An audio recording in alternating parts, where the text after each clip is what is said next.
everyone! Um, College just started, which is fantastic.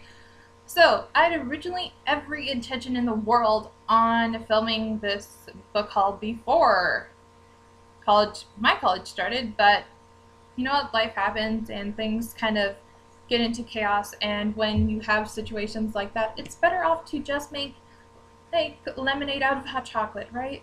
Right. Anyway, so like I said, I have a book haul for you guys, and forgive me while I adjust everything, because I'm kind of getting into the circus of life, and I figured, you know what, let's just go unedited, and if life happens, life happens. Anyway, I placed a book haul from BookOutlet. For those of you who have no idea what that is, it is a fantastic site filled with books that are ridiculously low priced. And when you buy enough books, then you get like a $5 off coupon or whatever that you can then purchase more books, which is what happened. This is actually from two separate hauls. In the first haul, I got like a lot of books that I needed for an upcoming class. I am taking a child literature class, being that I'm an English literature major, so kind of came with the territory. And so while I was ordering stuff for that, I also went a little bit ham, and I did the logical reasoning of, one, I'd read down a lot of my TBR to be read pile, and two, no, I'm not going to have enough time to go to the library, pick up the book, read the book, and then return to the library, because at about that time chaos would ensue and I would not be able to keep track of everything. So why not have a lot of books at my fingertips? Tips to kind of like be at my ease and then read as I go. So the first set is actually a duology, and that is Don't Expect Magic by Kathy McCull.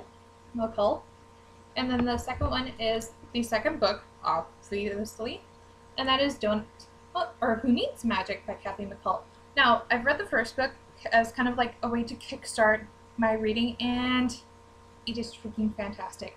I'm not going to go into too much detail other than everything that is wrong with YA, or I should say wrong in quotations, because some people actually like it, but it doesn't follow the typical YA format as far as like love triangles, as far as a lot of stuff being not explained away.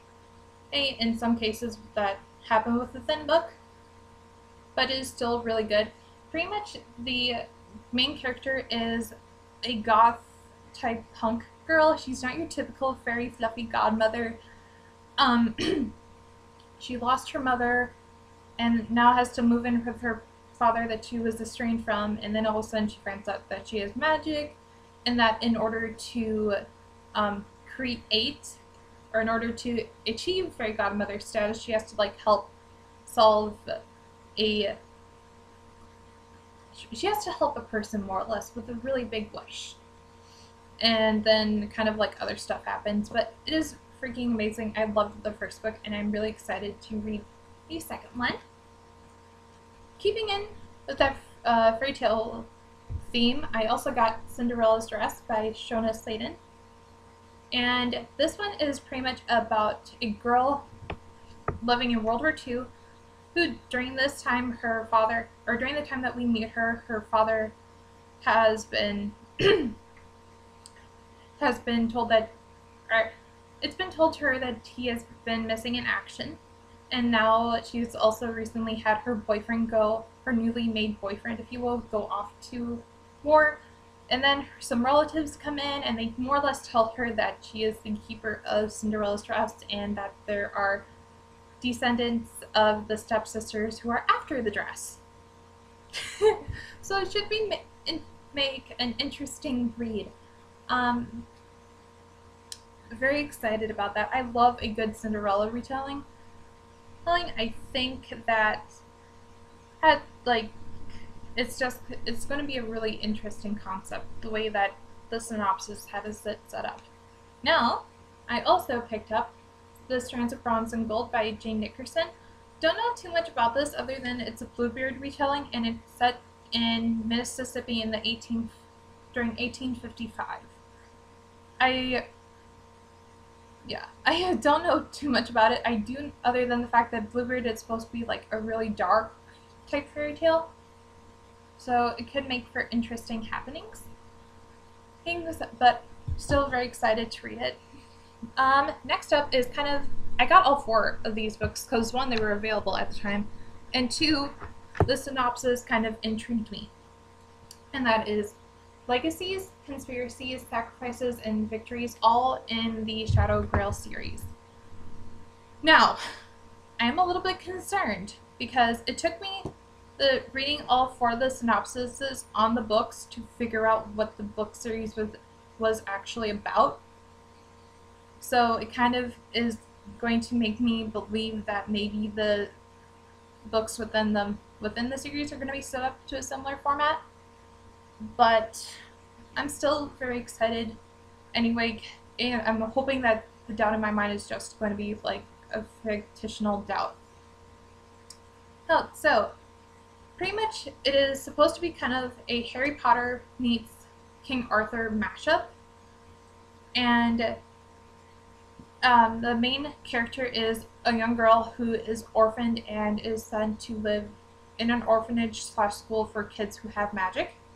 And then, like I said, it took me all 4. The last synopsis on Victories, the last book, mentions King Arthur, Guinevere, Lancelot, and all those other characters that we tend to find with King Arthur retellings. Anyway, I'm hoping, like I said, I'm hoping that this is just kind of like a little doubt and that the stories are actually well written and that I get hooked. And if either side is the case, I will keep you updated. But who knows? This could be like the newest thing for like people that love Harry Potter and love that world. This will hopefully be a similar thing to that we can like just relive, only have it be like King Arthur and have all that cool stuff that is accompanied with King Arthur. Moving along into like a completely different direction, we have Bracelet of Bones by Kevin Crossley Holland. Did I mention it? And who wrote the other 4? Okay, so the one that wrote the Shadow Grail series is Mercedes Lackey and Rosemary Edridge. And then this one is Kevin Crossley. Kevin Crossley Holland. And this one is pretty much about a young Viking girl who goes off in search of her father. Looked quite a bit interesting. It says it's a part of a series, but I'm wondering if it would just be kind of like an interest, for me anyway, it should just be like an interesting standalone like journey type thing. Anyway, really excited. I love Viking stuff, and I feel that now that we have like the Viking show on the History Channel, we should get like a little bit more into that backstory, because that's not really explored all that much. If you ask me anyway, I haven't seen a whole lot with that type of exploration. Next up we have Prophecy by Ellen Ho. I have no idea what this is about, but I like the cover. It's a nice cover. It looks interesting. Yeah. Anyway. Alright, so I also have another one that I know nothing about, but I bought it for the sake of the cover, and that is Thorn Abbey by Nancy Hullen. I love white covers. Just love it. I'm a sucker. And then we also have Beastkeeper by Kat Helson. I don't know about this particular book other than I've heard really good things about it. And I've heard that the author of this is a genius, more or less, as far as like her writing style and her world building go. So very excited, hoping that it lives up to everybody's expectations in my mind. Alright, so this one, I am coughing all the time, I apologize. This one I actually do know a bit about, and I was very excited to find out that there was a second book. This is, well, I read the first book, which is called Anna Dressed in Blood by Kendra Blake, and this is the second book called Girl of Nightmares, and it pretty much has a lot of the similar cast, are characters that we met in the first book, only now they're actually going off and they're finding Anna in order to bring her back. Now, I normally am a fraidy cat when it comes to creepy, crawly stuff, and I normally have to stay away from stuff like that because then my nightmares go a little bit ham and crazy. But this, I was really surprised on how, one, well I sunk into it, and two, that how much I was longing to go back and visit that world. So, very exciting, and if you are a little bit of a person that has to be careful, I'd definitely say check it out. Even more so, maybe read it during the daytime when, like, you will actually have time before you go to sleep. Need to read this book. That might help a little bit more if you are, like, really have to be extremely careful.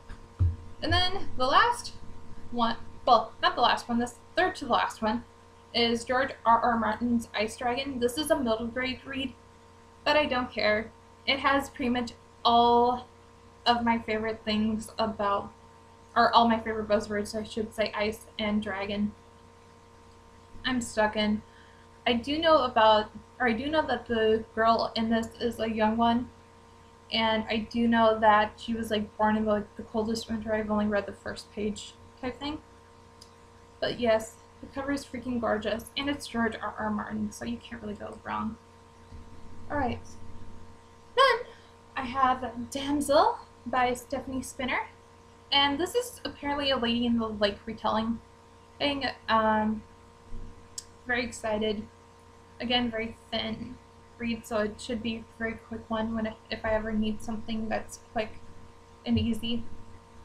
And then the last one that I have no idea what it is about is The Secret Daughter of the Tsar, and I more or less got it for the cover because it's pretty and it has snow and there's a castle in it. Very, very excited, needless to say. Anyway, that is it. I hope you guys are having an excellent school year. If you've read any of these books, let me know what your thoughts were on it, and if there is anything that I should be aware of. And if you have started school, I hope the rest of your school year goes well. And then if you haven't started school, relax, take a deep breath, and enjoy what little time you have left. But anyway, I hope you stay safe, I hope you enjoy, and I hope you find books that you love reading, whether you know the synopsis of it or not. Anyway, have a good day, guys. Bye.